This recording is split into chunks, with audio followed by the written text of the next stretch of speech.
What's going on, everybody? Welcome to the Vikings Now by Chat Sports. My name is Patrick Siepman, and coming up on today's show, I want to go over 5 breakout candidates I have for the Vikings heading in the next season.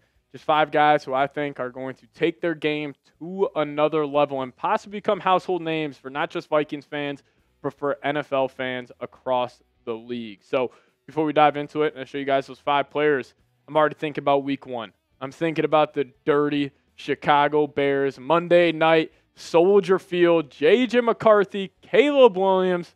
I can't wait. And we're taking on our Bears Now channel, which is a wagon here at Chat Sports, over 120,000 subscribers. So we're starting the sub battle for versus them. We're closing in on 57K. If we could hit 57K off today's show, that'd be awesome. But I do really appreciate everybody who's hit that subscribe button before. But if you guys haven't, I want a Vikings channel to watch every single day of the offseason. Hit that subscribe button today. So number 1 on my breakout candidates list, I'm going to go the safety, Theo Jackson. If you guys have been watching the show for a while, I've been a massive fan of his game. Even when he was just a practice squad player for the Vikings 2 years ago after they picked him up from the Tennessee Titans. Went to Tennessee where he played his collegiate football, but the Vikings gave him a 3-year, $9.31 million deal this offseason. And after losing Cameron Bynum, you got to assume he is going to be damn near a full-time starter for this group. And I think he has a chance to be really, really impactful. Now, the one thing about Theo Jackson that I love is his versatility. And as we know, Brian Flores, he loves versatile defenders. And even Theo in limited time last season, he was very impactful. But here's where his snap alignment was. And it was just all over the field. Obviously not a ton of snaps for Theo this past season, but 8 on the defensive line. Now, a lot of that's kind of a fugazi just because of the typical mug look Flores runs where it's like, all right, shit, you got 8 guys lined up on the line of scrimmage. If the safety's down there, it technically counts as a defensive line snap. But you also had him running 19 snaps at box, 32 at free safety, 17 at slot corner. He actually had 1 snap at outside corner this year. So he can play all over the field. But even last year, in very limited action, he was one of the highest graded safeties according to PFF. And 79.2 overall grade. That was 13th. Pass rush, didn't really send him on a whole lot of blitzes, so that's very limited, but still 53.6 grade. Run defense, 65.9. Coverage, fantastic as well. 13th in the league at 77.1. So if I had to bank on one guy taking the next step, it would be Theo Jackson, and also because of what Brian Flores has to say on him. Saying anyone who watches Theo work from a meeting standpoint, from a training standpoint, from just an understanding of concepts and knowledge of the game, I think he's starting to put a lot of things together, and he's growing in confidence, which comes with preparation, and he prepares to fight, or he prepares the right way, and it's showing up on the field. That was actually after the Seahawks game this past season. And listen, he's going to have a massive role on this team because, the Vikings last year ran safeties and ran 3 safeties on the field, 97% of defensive snaps. So obviously still got top 2 dogs in this group, Harrison Smith, Josh Metellus. We talk about versatility. Josh Metellus is an absolute sicko. He can play every position on defense. But then that third guy, it's going to have to be Theo. He's going to have to step up and make plays for this team.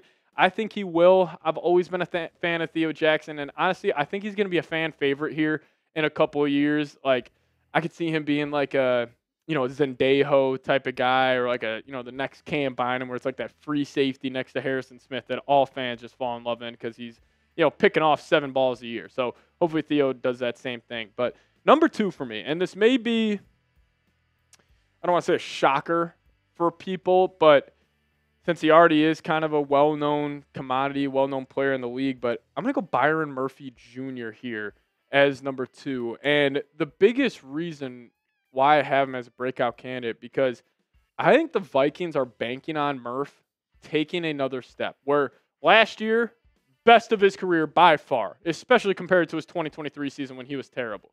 But I'm sure this coaching staff and this front office giving him that 3-year extension, they're probably banking on Byron Murphy not just being a true cornerback 1, but one of the better cornerback 1s in the NFL. And if he does take that next step where it's like, hey, undisputed, Byron Murphy's a top 7, top 10 cornerback, that would be massive for this defense. And, same thing with Murph, with Theo Jackson. He's an extremely versatile player. He did play 300 snaps at the slot corner, but again, his bread and butter, playing on the outside, 643 snaps there.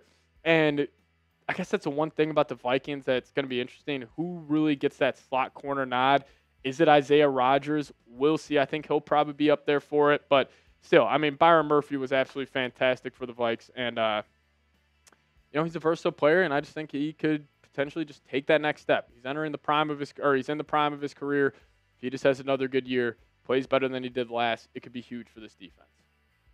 We'll dive into 3 more breakout candidates here in a second, but we got a sweet deal for you guys where Vikings hoodies and sweatshirts are up to 50% off at chatsports.com/Vikings hoodie. So if you guys want to take advantage of this deal and get a sweet new Vikings hoodie today, just click that link. It'll be in the comments section and description of today's show. But chatsports.com/Vikings hoodie.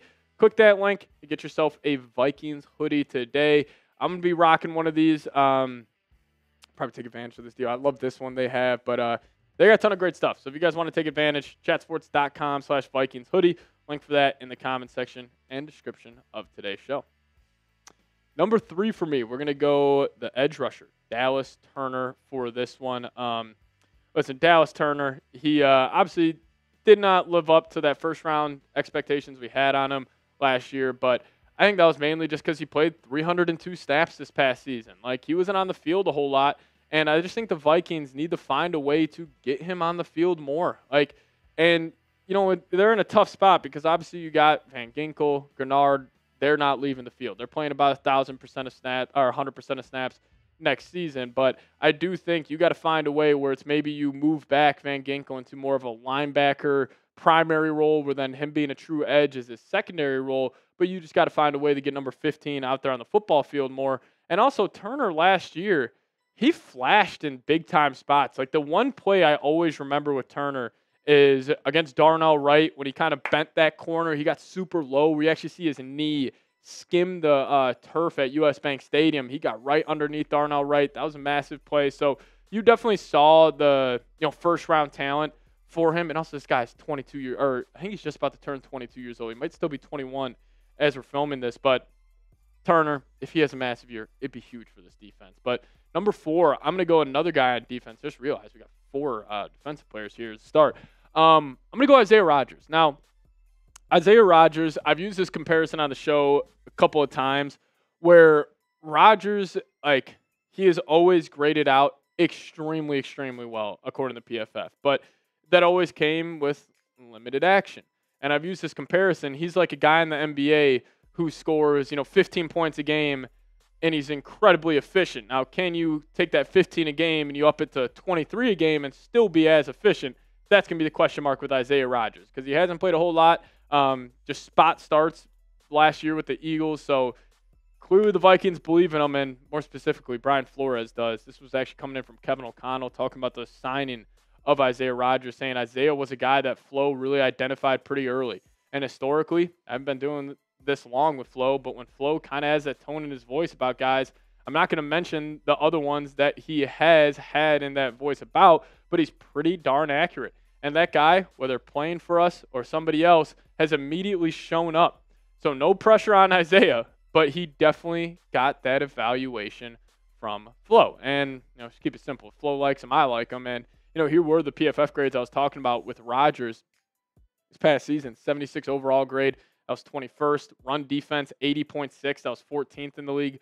Coverage grade, 74 overall. That was 31st. So clearly he has been very, very effective. And, it's just simple. I can't scout corners nearly as well as, Brian Flores. So Flores is in on Rodgers. I'm in on Rodgers. I think he could potentially be a breakout guy for this team where it's like, oh, snap, we got one of the best slot cornerback 2s in the league. If he takes that next step, again, this team would be absolutely awesome. But let's close this out with a running back here. Actually, we're going to talk about Jordan Mason. Now, Jordan Mason, I think he's one of those guys on this team where, if you're talking like fantasy football with your friends, you're just talking like some of the top running backs in the league, like your mind normally doesn't go right away to Jordan Mason. But I think this, and it's not really a hot take in my opinion, I think Jordan Mason will be viewed as a top 10 running back in the NFL next year. And I think we're going to get to a point in the season where Mason's the clear one, where maybe he's not getting, 80% or 90% of the carries, but maybe he's getting a solid 60, 65%. And Aaron Jones fills in behind him. But I think Jordan Mason's going to have a monster year. Vikes are going to lean more into the run game, which they obviously should. You got no excuse this year. 2 good running backs, great offensive line. You got weapons on the outside to take pressure off the run game. I think he's going to have a monster year. I think he could also be flirting with an 1,000-yard season. But you guys let me know. Over-under 1,000 yards for Jordan Mason. Give me an O for over or give me a U for under. You guys let me know your thoughts down below in the comments section. Now, if you guys also want to hit me up on Twitter, that's a handle right there, at Pat Sieps. Give me a follow over there. Give you guys a follow right on back. But we will see you guys next time. Thank you so much for watching today's show. As always, Skol Vikes.